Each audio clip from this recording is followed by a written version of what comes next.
بسم اللہ الرحمن الرحیم۔ یہ 20واں پارہ ہے۔ اس پارے میں 3 حصے ہیں۔ سورۃ نمل کا بقیہ حصہ ہے، سورۃ قصص ہے اور سورۃ عنکبوت کا ابتدائی حصہ ہے۔ اور سورۃ نمل کا جو بقیہ حصہ ہے، اس میں کل ہم نے 2 باتیں، نمل اور ہدہد کا قصہ وہ بتایا تھا، لیکن اس کا ہم نے صرف یہ بتایا تھا کہ یہ قصہ اس صورت میں موجود ہے اور اس کی تفصیل نہیں بتائی تھی۔ وہ قصہ اس صورت کا جو حصہ پچھلے پارے میں گزر چکا، آیت نمبر 18 سے 19 تک تو چونٹی کا ذکر ہے کہ حضرت سلیمان علیہ السلام اپنے لشکر کے ساتھ تشریف لے جا رہے تھے، اور ان کے لشکر میں اللہ تعالیٰ نے ایک تو ان کو زبانیں سکھائی تھیں، حشرات کی، چرند پرند کی، جنوں اور دیو، ان سب چیزوں کی زبانیں ان کو سکھائی تھیں۔ اسی وجہ سے یہ اپنے لشکر کے ساتھ گزر رہے تھے۔ تخت ان کا دیو اور یہ چیزیں اٹھا کر اڑتی تھی، نیچے گھوڑوں کی فوج بھاگتی تھی۔ چونٹیوں کی ایک وادی تھی، اس میں ایک چونٹی نے کہا کہ یا ایتھا النمل ادخلوا مساکنکم، اے چونٹیوں اپنے بلوں میں گھس جاؤ، لا یحطمنکم سلیمان وجنودہ وہم لا یشعرون، ایسا نہ ہو کہ سلیمان علیہ السلام کا لشکر تم لوگوں کو رونتا ہوا چلا جائے۔ تو انہوں نے وہ بات سنی، اترے اور اللہ تعالیٰ کا اس بات پہ شکر ادا کیا کہ یا اللہ آپ کا شکر ہے کہ آپ نے مجھے ان کی زبان سکھائی ہے کہ میں ان کی ان باتوں کو سن اور سمجھ سکتا ہوں۔ پھر اس کے بعد 20 سے لے کے 44 تک آیات کے اندر ملکہ سبا کا قصہ ہے۔ ملکہ سبا وہ تھی کہ اس کا پتہ ایسے چلا کہ حضرت سلیمان علیہ السلام کے جو دربار تھا، دربار کے اندر جنات اور دیو، انسان، پرندے، یہ سب دربار میں ہوتے تھے۔ ان کے اس تخت جو اڑ رہا تھا اس پہ انہوں نے دیکھا کہ ہدہد نہیں ہے، تو انہوں نے کہا کہ ما لی لا اری الہدہد، کیا بات ہے کہ میں ہدہد کو نہیں دیکھ رہا، ام کان من الغائبین، یا وہ آج دربار میں غیر حاضر ہے، لأعذبنہ عذابا شدیدا، سخت سزا دوں گا اس کو، او لأذبحنہ، یا ذبح کر دوں گا، او لیأتینی بسلطان مبین، یا پھر میرے پاس کوئی واضح ریزن لے کر آئے غیر حاضر ہونے کا۔ تو اتنے میں ہدہد اڑتا ہوا آیا اور اس نے کہا کہ میں نے ایک قوم کو دیکھا ہے جو اللہ تعالیٰ کی عبادت نہیں کرتے، سورج کی پرستش کرتے ہیں۔ حضرت سلیمان علیہ السلام نے کہا چلو ٹھیک ہے، ہم اس قوم کی طرف ایک خط بھیجتے ہیں، پتہ چل جائے گا تم جھوٹ بول رہے ہو یا سچ بول رہے ہو۔ خط بھیجا، ملکہ سبا کے پاس پہنچا۔ ملکہ سبا نے اپنی قوم کو کہا کہ میرے پاس یہ معاملہ پہنچا ہے، میں کیا کروں؟ قوم نے کہا ہم لڑنے کے لیے تیار ہیں، کوئی بھی قوم اگر ہے آپ کے سامنے تو ہم لڑنے کے لیے تیار ہیں، آگے آپ جیسے چاہیں۔ تو حضرت سلیمان علیہ السلام کی طرف اس ملکہ سبا نے کہا چلو ٹھیک ہے، ہم ہدیہ بھیجتے ہیں، کچھ تحفے بھیجتے ہیں، دیکھتے ہیں کہ وہ کیا کرتے ہیں، اندازہ ہو جائے گا۔ جب تحفے حضرت سلیمان علیہ السلام کے پاس پہنچے تو وہ اپنے مال و دولت اور جاہ و جلال اور ان فیسلٹیز کے ذریعے حضرت سلیمان علیہ السلام کو مرعوب کرنا چاہتے تھے ملکہ سبا والے۔ لیکن جب یہ چیزیں ان کے پاس پہنچی تو تفاسیر کے اندر مختلف باتیں ہیں کہ وہ جب سونے چاندی کی اینٹیں اور یہ چیزیں لے کر آئے تو جب یہاں پہنچے تو دیکھا کہ حضرت سلیمان علیہ السلام کا جو استبل تھا، جہاں پہ یہ جانور بندھے ہوتے تھے، ان کی پچھلی ٹانگیں جہاں پر آ رہی تھیں وہاں پر سونے چاندی کی اینٹیں تو وہاں لگی ہوئی تھیں۔ انہوں نے کہا یہ کیا، ہم تو ان کے پاس جو ہدایا اور چیزیں لے کر گئے ہیں وہ سونے کی اینٹیں تو ان کے استبل میں جانوروں کی جگہ پہ لگی ہوئی ہیں، تو اس کی تو کوئی ویلیو ان کے نزدیک نہیں ہے، اس کا مطلب ہے ہم سے بہت زیادہ مال و دولت میں آگے ہیں۔ اور کچھ تھوڑے سے دھمکی آمیز الفاظ بھی سلیمان علیہ السلام نے بھیجے کہ یہ جو تمہیں اللہ تعالیٰ نے دیا ہے نا، جو ہمیں اللہ تعالیٰ نے دیا وہ اس سے بہت بہتر ہے۔ تو پھر ملکہ سبا کو دعوت بھی، اور ملکہ سبا جب وہاں سے آ رہی تھی تو حضرت سلیمان علیہ السلام نے فرمایا کہ کون ہے جو میرے پاس اس کا تخت یمن سے اٹھا کے لے آئے۔ ان کے پہنچنے سے پہلے وہ وہاں چل پڑی تھی، تو قال عفریت من الجن انا آتیک بہ، عفریت نامی ایک جن نے کہا میں لے کر آؤں گا۔ تو حضرت سلیمان علیہ السلام نے کہا کتنی دیر میں لے آئیں گے؟ اس نے کہا قبل ان تقوم من مقامک، آپ اپنی جگہ سے کھڑے ہو کے بیٹھے، اتنی دیر میں آ جائے گا۔ انہوں نے کہا نہیں، اس سے جلدی چاہیے، اس کے اندر چینجنگ کرنی ہے ملکہ کے پہنچنے سے پہلے۔ قال الذی عنده علم من الکتاب انا آتیک بہ، ایک ایسا انسان جو کتاب کا علم جانتا تھا، یعنی آسمانی کتاب کا، وہ جن دیر سے لا سکتا تھا، جو کتاب کا علم جاننے والا انسان تھا، اس نے کہا انا آتیک بہ، میں لے آتا ہوں۔ تو انہوں نے کہا کتنی دیر میں؟ اس نے کہا قبل ان یرتد الیک طرفک، آپ اپنی طرف کو تبدیل کریں، ادھر دیکھ کے ادھر دیکھیں، اتنی دیر میں دوسرے ملک سے تخت آ جائے گا، تالوں میں رکھا ہوا بادشاہ کا، ملکہ کا تخت آ گیا اتنی دیر میں۔ تو انہوں نے کہا چلو اس کو تبدیل کرو، اس کے اوپر مزید ہیرے جواہرات کو جوڑ دیا۔ پھر جب وہ آئی اس کو کہا کہ آپ پہچانتی ہیں اس تخت کو؟ اس نے کہا کہ یہ تو مجھے اپنا تخت لگتا ہے. تو یہاں پر بھی ملکہ سبا مرعوب ہوئی, مرعوب کرنا چاہتی تھی, مرعوب ہو گئی. پھر اس کو اسلام کی دعوت دی اور اس کو بلایا نا جب کہ وہ آئے محل میں, تو اس وقت نیچے شیشے کی ٹائلیں لگائیں اور اس کے نیچے چشمہ بہہ رہا تھا, تو حضرت سلیمان علیہ السلام نے لگوائیں. تو جب وہ آئی تو اس نے دیکھا کہ یہ تو پانی ہے, تو پانی سمجھ کے اپنے لباس کو سنبھالا کہ میں پانی کے اندر سے گزروں گی, لیکن جب گزری تو پاؤں گیلے نہیں ہوئے کیونکہ وہ شیشے کی ٹائلیں اوپر لگی ہوئی تھی, نیچے سے چشمہ گزر رہا تھا. بہرحال ایمان لے آئی. یہ قصہ ہے جو 20 سے 44 تک ہے. اس کے بعد حضرت صالح علیہ السلام کا قصہ شروع ہو جاتا ہے کہ وَكَانَ فِي الْمَدِينَةِ تِسْعَةُ رَهْطٍ يُفْسِدُونَ فِي الْأَرْضِ, کہ 9 لیڈر تھے ان کی قوم میں جن کو اپنے جاہ و جلال اور مرتبے پہ بڑا فخر تھا. انہوں نے کہا کہ پہلی بات تو انہوں نے ان میں سے کچھ لوگوں نے ایک عورت کی لالچ میں اور اس عورت کے لالچ دینے پہ حضرت صالح علیہ السلام کی وہ معجزاتی اونٹنی جو پہاڑ پھٹنے سے نکلی تھی اس کی ٹانگیں کاٹ دی تھی. تو پھر حضرت صالح علیہ السلام نے ان کو ڈرایا کہ اللہ کا عذاب آئے گا. انہوں نے کہا یہ کون ہوتا ہے ہمیں ڈرانے والا, چلو ایسے کرتے ہیں, ہم 8-9 لوگ ہیں, ہمارے پاس اپنے جتھے بھی ہیں, یعنی افرادی قوت بھی ہے, کیوں نہ رات کو صالح علیہ السلام کے اوپر حملہ کر کے ان کو مار ہی دیں.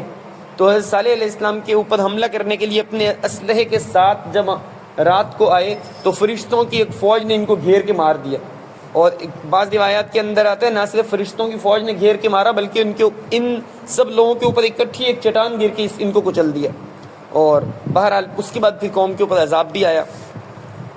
اس کے بعد یہ 20ویں پارے کے اندر شروع میں یہی والی صورت ہی چل رہی ہے. اس میں پھر یہ بار ایک بات آتی ہے, امن خلق السماوات والارض وانزل لكم من السماء ماء, کس نے زمین و آسمان کو بنایا, وانزل لكم من السماء ماء, پانی کس نے بہایا, پانی کس نے برسایا اور اتارا, فانبتنا به حدائق ذات بہجہ, آنکھوں کو خیرہ کرنے والے خوبصورت باغات اس پانی سے کس نے اگا دیے. پھر آگے پوچھا 5 دلائل ہیں شروع میں پارے کے پہلے صفحے میں ہی, آسمان, زمین, بارش, کھیتیوں کا خالق وہی ہے, اس سوالیہ انداز میں یہ بتایا. اس کے بعد پھر دوبارہ ہے امن جعل الارض قرارا, کس نے زمین کو قرار بخشا, ہلنے سے روکا. امن جعل الارض قرارا وجعل خلالها انہارا, اور اس کی ساندوں کے اندر نہریں بنا دی. وجعل لها رواسي وجعل بین البحرین حاجزا, 2 میٹھے اور کھارے پانی کے اندر کوئی دیوار نظر نہیں آتی لیکن کھارا اور میٹھے پانی کا کلر تک بھی الگ الگ نظر آتا ہے. یہ کس نے درمیان میں حاجز کس نے بنا دیا, اور ساندوں کے اندر نہریں کس نے چلا دی, اور پہاڑ اس زمین کو قرار بخشنے کے لیے کس نے بنا دیے. امن یجیب المضطر اذا دعاه ویکشف السوء, کون مضطر, بے بس اور بے آسرا کی پکار کون سنتا ہے, بتایا کہ وہی ہے جو اللہ تعالیٰ ہی ہے وہ جو سنتے ہیں. اس آیت امن یجیب المضطر اذا دعاه ویکشف السوء ویجعله خلفاء الارض الہ مع اللہ, کیا کوئی ہے اللہ کے علاوہ الہ. اس آیت کے بارے میں صحابہ کرام کے زمانے کے 2 قصے ہیں. ایک کے اندر اس آیت کے ذریعے وہ جان چھوٹی, اور ایک کے اندر یا ودود یا ذا العرش المجید یا مبدئ یا معید یا فعال لما یرید, اسألک بنور وجهک الذی ملأ ارکان عرشک واسألک بقدرتک التي قدرت بها على جميع خلقك واسألک برحمتک التي ملأت كل شيء یا مغیث اغثنی. اس دعا کے ذریعے جان چھوٹی. وہ ایک سفر کرنے والے مسافر تھے جو تاجر تھے اور اکیلے توکل پہ تجارت کرتے تھے, جتھے کے ساتھ اور پورے قافلے کے ساتھ نہیں. تو انہیں ایک ڈاکو پڑ گیا اور اس ڈاکو نے الگ کیا کہ آپ سائٹ پہ آ جائیں. وہ سائٹ پہ آ گئے اور کہا کہ یہ مال تو میرا ہے, تو قتل کرنے لگے. تو انہوں نے کہا کہ آپ مجھے قتل نہ کریں, مال لے لیں. ڈاکو نے کہا مال تو ویسے ہی میرا ہے, میں تمہیں بھی قتل کروں گا. تو جب قتل کرنے لگے تو انہوں نے کہا مجھے دعا مانگنے دیں. صحابی کا جو قصہ ہے انہوں نے یہ والی دعا پڑھی تھی جو میں نے بھی بتائی. انہوں نے 2 نفل پڑھے اور یہ دعا پڑھی. تو دعا کے وقت ان کو نظر آیا کہ ایک سوار دوڑتا ہوا آ رہا ہے گھوڑے پہ. تو ڈاکو خوش ہو گیا کہ ایک کو تو میں نے لوٹ لیا, ایک اور مل گیا. تو ڈاکو اس کو روکنے کے لیے راستے میں گیا تو اس کے ہاتھ میں نیزہ تھا جو اس نے اس زور سے ڈاکو کی طرف پھینکا کہ اس کے سینے سے گزر گیا نیزہ. تو پھر وہ سوار آیا اور ان صحابی نے کہا آپ کون ہیں؟ تو اس نے کہا میں اللہ تعالیٰ کا وہ فرشتہ ہوں. جب یہ کوئی دعا پڑھتا ہے تو وہ ستون جو آسمان میں فریاد کا ہلنے لگتا ہے, تو پھر میں نے اللہ تعالیٰ سے پوچھا یا اللہ مجھے بھیجیں یہ فریاد رسی کے لیے. تو پھر اللہ تعالیٰ نے مجھے بھیجا. اور اس آیت کے بارے میں بھی بالکل اسی طرح کا قصہ ہے, ملتے جلتے 2 قصے ہیں. اس کے بعد 5 دلائل توحید کی بتائے تھے، جس میں سے تیسرا یہ تھا امن یجیب المضطر اذا دعاہ۔ اس کے بعد پھر آگے امن یہدیکم فی ظلمات البر والبحر، کون ہے جو اندھیروں میں خشکی کے یا تری کے راستوں میں راستہ دکھانے والا ہے۔ ظاہر بات ہے، ہمیں پتہ ہے فہم فلکیات میں کچھ ستارے ایسے ہیں جن کو دیکھ کر گھپ اندھیرے کے اندر بھی مشرق مغرب شمال جنوب کا اندازہ بحری سفر میں کیا جاتا ہے۔ اب تو کمپاس اور وہ قطب نما کے ذریعے کیا جاتا ہے، لیکن وہ ستاروں کا ایک ہے، ایک چمچ نما شکل ہے جو مشرق مغرب کو کی تعیین اور وہ تعیین کے لیے رات کو لوگ اس سے بھی اندازہ لگاتے ہیں۔ اس کے بارے میں کہا جا رہا ہے کون راستے دکھاتا ہے خشکی اور تری میں راستے دکھاتا ہے، اور اسی نے ہواؤں کا نظام چلایا۔ ہواؤں کا نظام اس لیے بتایا کیونکہ یہ بادبانی کشتیاں گھپ اندھیرے میں رات کو چلتی تھیں، تو جس طرف چلنا ہوتا تھا اس طرف کی ہواؤں تو چلتی ہیں، ورنہ تو وہ پردے بند کر دیتے ہیں تو پھر وہ تقریباً نہیں چل رہی ہوتی۔ اس وجہ سے ہواؤں کا بھی نظام یہ بتایا۔ اور 5ویں جو بتائی امن یبدأ الخلق ثم یعیدہ ومن یرزقکم من السماء والارض، کون ہے جو خلق کو پیدا کرنے والا بھی ہے اور اسی کو اس نے رزق بھی دیا، اور رازق بھی وہی ہے، وہی پیدا کرتا ہے پہلی مرتبہ اور مار کے دوبارہ زندہ بھی وہی کرے گا۔ یہ 5 دلائل تو بالکل ہی 20ویں پارے کے شروع میں ہیں۔ اس کے بعد پھر قیامت کا ذکر ہے، اس میں بتایا گیا کہ سور پھونکا جائے گا اور پہاڑ روئی کے گولوں کی طرح اڑنے لگیں گے، اور روز قیامت سب لوگوں کو جمع کیا جائے گا، اچھے لوگوں کا اچھا اور برے لوگوں کو اچھے لوگوں کا اچھا انعام اور برے لوگوں کو اس کی سزا ملے گی۔ اس کے بعد پھر سورۃ قصص کے اندر 2 باتیں، حضرت موسیٰ علیہ السلام اور فرعون کا قصہ، اور اسی طرح حضرت موسیٰ علیہ السلام کے ساتھ قارون کا قصہ۔ اس کے بعد پھر سورۃ عنکبوت کی ابتدا میں 3 باتیں یہ ہیں۔ سب سے پہلے تو عنکبوت کا مطلب ہی مکڑی ہے، تو عنکبوت کے شروع میں بتایا کہ مکڑی کے جالے کی طرح کمزور بے حیثیت ہیں یہ بت جن کی وہ پرستش مشرکین لوگ کر رہے ہیں۔ پھر آپ صلی اللہ علیہ وسلم کے اوپر آزمائشوں کے بارے میں رسالت کا ذکر ہے، آپ صلی اللہ علیہ وسلم کے بارے میں کے اوپر آزمائشوں کا ذکر ہے، اور اس کے ضمن میں 5 انبیاء کا تذکرہ ہے۔ اور یہ بتایا گیا کہ یہ جو آپ کے اوپر آزمائشیں ہیں، لوگ آپ کو یعنی ستاتے ہیں، اس کی وجہ یہ ہے کہ اشد بلان الانبیاء ثم الاقرب فالاقرب، اشد بلان الانبیاء ثم الامثل فالامثل۔ یہ قرآن مجید کی آیت نہیں ہے، یہ حدیث کا مفہوم ہے کہ شدید ترین بلائیں انبیاء پہ آتی ہیں۔ بلاؤں کا مطلب یہاں پہ آزمائشیں، نبیوں کو آزمایا جاتا ہے، اور قرآن مجید میں ہے کہ ہم نے ان کو آزمایا حتیٰ کہ جھنجھوڑا، ایسا جھنجھوڑا کہ گویا کلیجہ منہ کو آتا تھا، ایسا جھنجھوڑا۔ اور اس سے کیا ہو گیا، یہ غزوے کی بات ہو رہی ہے، غزوہ خندق کی، کہ کیسے چاروں طرف سے دشمن آ گیا، آگے سے پیچھے سے اور قدموں کی نیچے سے، یعنی وہ جو نیچے سے آنے والا راستہ تھا اس سے ہر طرف سے دشمن آ گیا کہ ہم نے ان کو جھنجھوڑا۔ یہ آزمائشیں ہیں، یہ نبی کے ساتھ رہنا۔ آگے کیا بتایا، اشد بلان الانبیاء، شدید ترین آزمائشیں نبیوں پہ آتی۔